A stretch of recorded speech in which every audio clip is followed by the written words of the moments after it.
So I recently received a comment about whether or not I had any advice regarding hair drug testing and false positives. So let's first start off with what test was used on the sample provided. So there's two types of tests that are used to screen for drugs. The first test is an immunoassay test, okay? So that's a cheap test that is done. And for military samples, it's the initial test because, again, it's cheap and they can test a lot of samples in a short amount of time. The problem with it is that there tends to be false positives. And the reason that false positives are common is due to cross-reactivity with similar substances. For example, poppy seed or cold medication. And that's where you get the false positives. So for military samples that tested positive on the first screening, the initial immunoassay test, they go on to a second screening. And this is also done in labs that do thorough drug testing. They'll do a second test to confirm the presence of an illicit substance, and that's done with something called gas chromatography coupled with mass spectrometry. So what that testing does is it breaks down that sample and separates the compounds by their chemical properties and also by their molecular structure, okay? And so it's a more accurate test, but it's also more expensive.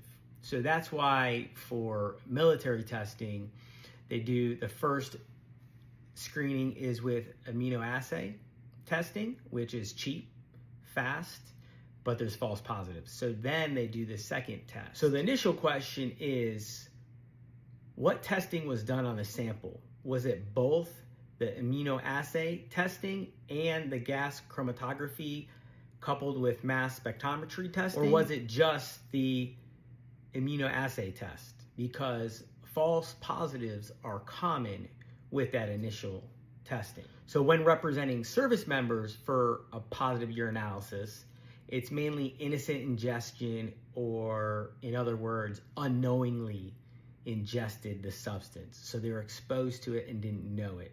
That can happen a lot with Delta 8 because Delta 8 is in all types of products: snacks, beer, vapes, gummies. With that, I also look at the lab notes.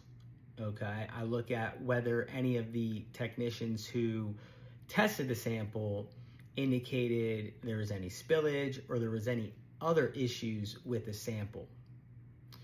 In addition, there's data related to the calibration of the machines. Also, you want to search if there are any articles or any information about whether or not the lab failed inspection or failed to be accredited, or they had issues with proper procedures being performed on samples. So the defense isn't that the machine did not detect a substance, it's rather the collection of the specimen was not followed properly, or the chain of custody was not documented properly, or the chain of custody is missing. Or there were issues at the lab with the testing procedures. It all depends on the particular facts of the case. So as far as, failing a employment drug screening where they did a hair follicle test, ask the questions of, what testing was done, what lab was it done at, and then you could dig further into that information to potentially, get retested or have your own test done at an accredited lab and turn that in. Like, follow, share, take care.